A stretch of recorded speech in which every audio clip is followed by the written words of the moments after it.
Hello and welcome back. Tactical Tuesday with Johnny Tiger and Kitten. Kitten. I totally forgot to put on my uniform, so whatever. Whatever. Yeah, yeah. You guys don't see me in uniform. You guys see her in my uniform. See me in her uniform. Like a big cross-dressing party. But she's always hijacking my Team Canada uniform. Yay!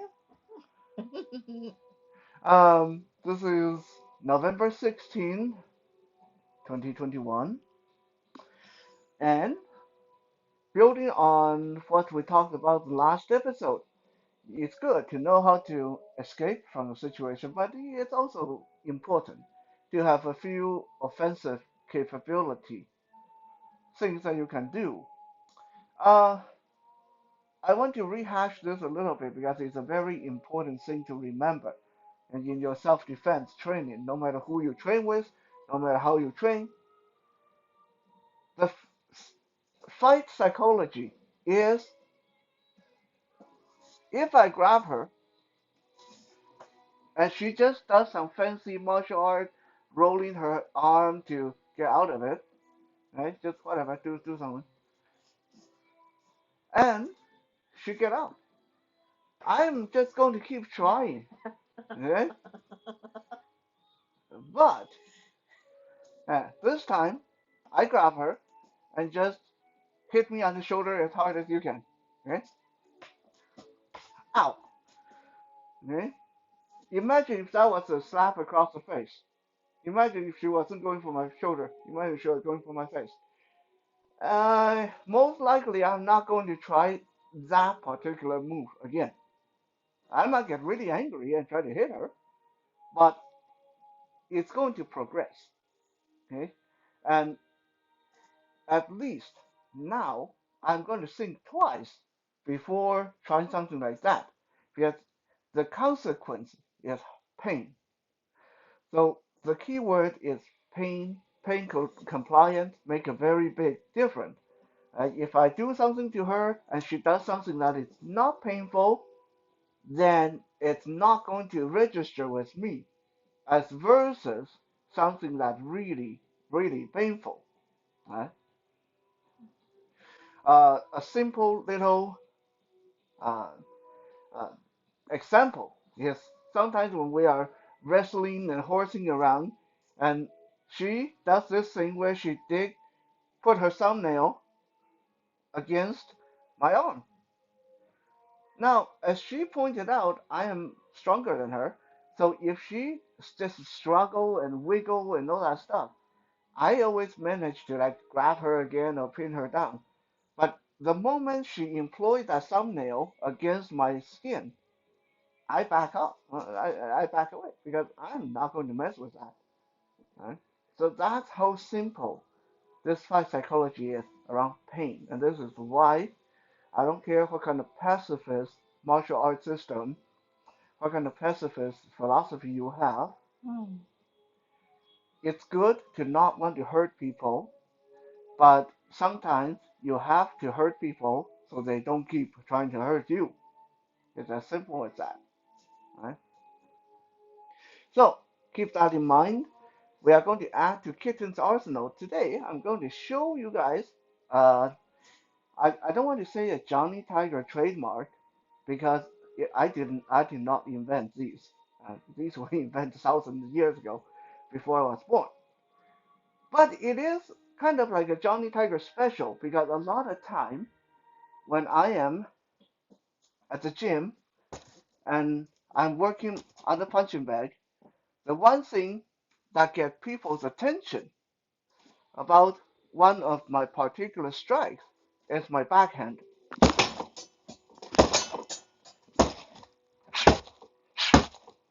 Right? I can throw backhand from the hip, from the shoulder, from belly level, across the neck, and I can throw them with enough force that is comparable to a lot of people's kicks. Now, this is something that's going to take years before you can get this kind of force behind your backhand. Don't overdo it. As kitten can tell you, actually tell them which part of you that it hurts after a while. Um, it it hurt. I felt the contact mostly right here on the back of my forearm, but it ended up hurting my elbow and my shoulder. Remember, whatever you hit, whatever body part you hit with 100 pounds, your body suffered 100 pounds. You hit Yeah. something with your fist, if you have like Mike Tyson kind of level of punch, 900 psi, pound per square inch, your knuckle take that much force in return. Karma. Okay? Hitting people is instant karma. You do it wrong, you end up hurting yourself. So in the beginning, when we practice our forearm, don't try to Johnny Tiger it. Right? Don't work for something like that in the beginning. You're going to hurt yourself. In the beginning, just get the basic motion of the swing. Right? Don't worry about the power. Don't worry about the speed. Just find a nice soft punching bag or target or someone to hold the pad and swing, swing, swing, swing until your arm, your joints are accustomed to that kind of motion. The muscle memory? Muscle memory, exactly. Okay. And also for your body to get used to that kind of impact. Okay. Uh, So today we're going to look at two particular useful kind of backhand forearm strike.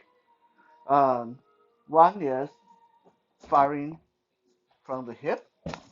One is firing across the shoulder. Right? Now, firing across from the hip is very simple. We're going to start with a very simple setup. I'm going to hold the pad, and kitten is just going to stand kind of slightly to the side. Uh, Actually, let me come to this side so they can see your arm. So hit with this one. So all you do is keep the hitting arm totally limp and straight, hanging at your side. Make a fist. The reason that you always want to make a fist when you do a backhand is there's a lot of force. If you hit with your finger by accident, you will hurt the heck out of your finger. Mm. Right? So you want to make a soft fist. Doesn't have to be a hard fist. Protect those fingers. Right? I'm going to stand here, shoulder to my right shoulder close to kitten's left shoulder, and she's just going to swing. Okay? It's like a bowling ball throw actually. Back, forward, back, forward, back, forward. You're aiming for the person's center line. Okay? Groin, stomach, all that squidgy part. And yeah, okay, this is the basic firing from the hip. Just back, forward, back, forward, back, forward. Okay, I don't know if you guys can see that. She's not even trying. Like how hard will you hit him? To begin with, nothing. Those last two ones probably like 5%. Oh, really? Just thinking of the back of my arm hitting this. I Yeah, wasn't really. she's not even trying that hard, but she was making me stagger a little bit, even through the pad. And imagine the force of that. If she really meant business and I don't have a pad, it would hurt a lot. I hit people with that a lot. I got hit with that a lot. I can tell you that hurts a lot when people do that, right? Okay. So how do we make use of that? Okay, let's look at something simple. Hmm? Basic two number two punch, and then whip the arm up the center. So all you do is you throw a number two. That's number one. Oh. Yeah, number two, and she let her arm drop Oh. Oh, and same arm. same arm. Okay. So two, uh, two, two. Okay. Now some people are going to say, well, that's bad fighting form because you let your arm drop. You're opening yourself up for a counterpunch, and that is very true. But that is not the complete technique. The complete technique requires her to take a step. So when she throws the number two, she's going to try to step past me to the left, to my right, her left. And as she stepped in, she dropped this arm and whip it forward. Right? So it should look like nice and slow. Number two, step. There you go. Now that's how it's supposed to look. So you are stepping out of the way of the counter punch when you do that. Or hopefully, I mean, anything can go wrong in a fight. Yeah. Sometimes you step right into the person's punch. Uh, I gotta be honest. Doing the step also helped me block with my left. it does. It totally does. So after you get used to throwing the two step, step, hit, after a while, then you can escalate, you can improve this to 1 2 step hit. 1 2 step hit. Exactly. 1 2 1 2 step hit. Exactly. Right? There's a lot of application for this, and I'm going to show you guys another one.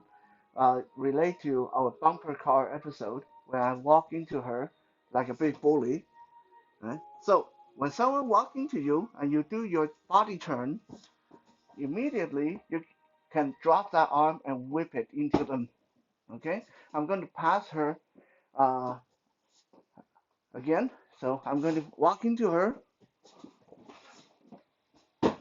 Exactly. Okay? So while you deflect the person's incoming force, it's setting you up for that whipping into the groin or up the center of the body.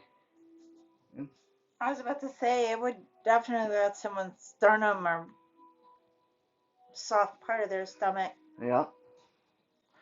Okay. So this is one pretty relatively important self-defense move because a lot of time when we are out in public, you're not going to have your fight stand. You're not going to have your Right. arms in front. Your arm most of the time might be down here. Right. The person come up and start roughing you around. You don't even have to lift your arm. You just back forward. Ouch. The person start crying. Right? Don't laugh. That actually is what's going to happen if you do nail them in the groin with this. Mm. Okay? Now, let's look at the second variation, which is actually her favorite. Firing across the shoulder. So this time, rather than keeping this down, we are going to bring it to the opposite shoulder and fire it across. Okay? This particular move is quite vicious because you're aiming for the person's neck, face, everything in this area. Right? When you turn toward me a little bit, yeah. When you whip this across, usually it will catch the face or the neck, like chopping wood. Mm. Right? So I'm going to hold the pad because I don't want her to hit me in the neck, Mm. and we're going to start from the basic. She's going to stand in front of the pad and start hitting it with that, firing from the shoulder.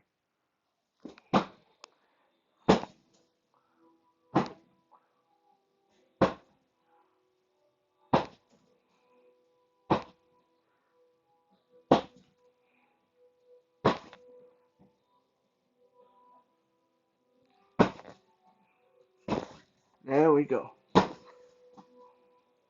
Now, oh, I want to quickly mention this. when you guys are practicing with each other, don't just put the pad down because sometimes your partner doesn't know that you're putting the pad down. You will take one in the face. Mm. Okay? Oh So boy. say something first before you do that. Like when I said now, she knows to stop hitting. Yes. Then I put the pad down. So if I put the pad down and then say now, I will take one in the face. Right? Happen a lot in studios, in dojos. No joke. Communicate. Or sometimes if you want to talk, yeah, step back from them and say, okay, and then you put the pad down. The pad should always go down after you communicate, not before. Okay? Now we are going to add, just like the other one. This one you can add the number two punch and then backhand firing from opposite shoulder. Number two and fire. Yeah. So as you guys see, the motion for this one is when she throws the number two, she brings this back to the shoulder and pow. Uh, really quick. This is actually two pow. Right? And the momentum is just, oh my goodness. Yeah, the momentum is crazy on this backhand. Yeah. Okay, pad in front of you, number two and backhand.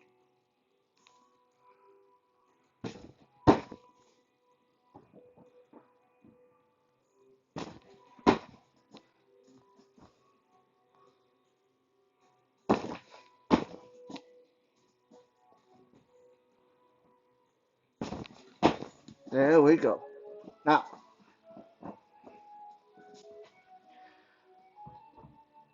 before anyone mention that kitten is not employing all the full fight stance, uh, all the right posture, because it's self-defense.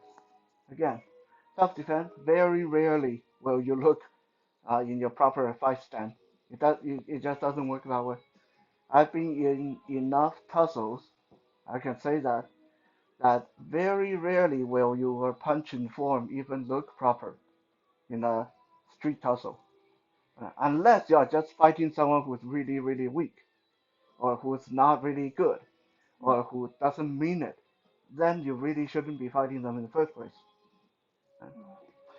Now, let's look at another application of the firing across the shoulder. Again, we use the scenario of the person coming in, walking, bump her, she let me pass, and cock back her arm and fire.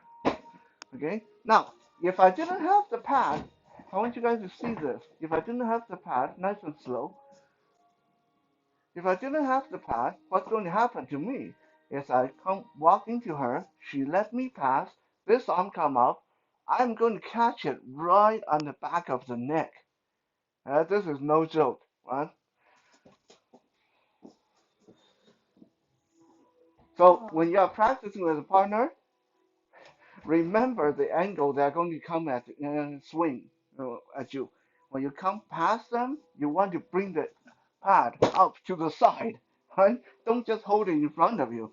You hold it in front of you, they will get the back of your neck, right? So walk in, pass. There we go. There we go. There we go.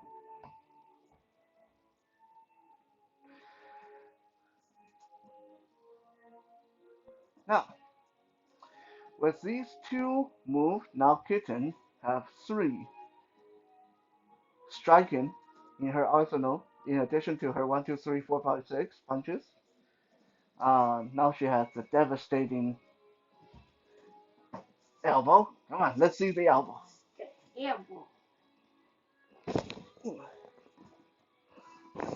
And then now she can also fire the backhand from the hip or across the shoulder. Okay, so now we gotta stop messing with her. She's getting dangerous.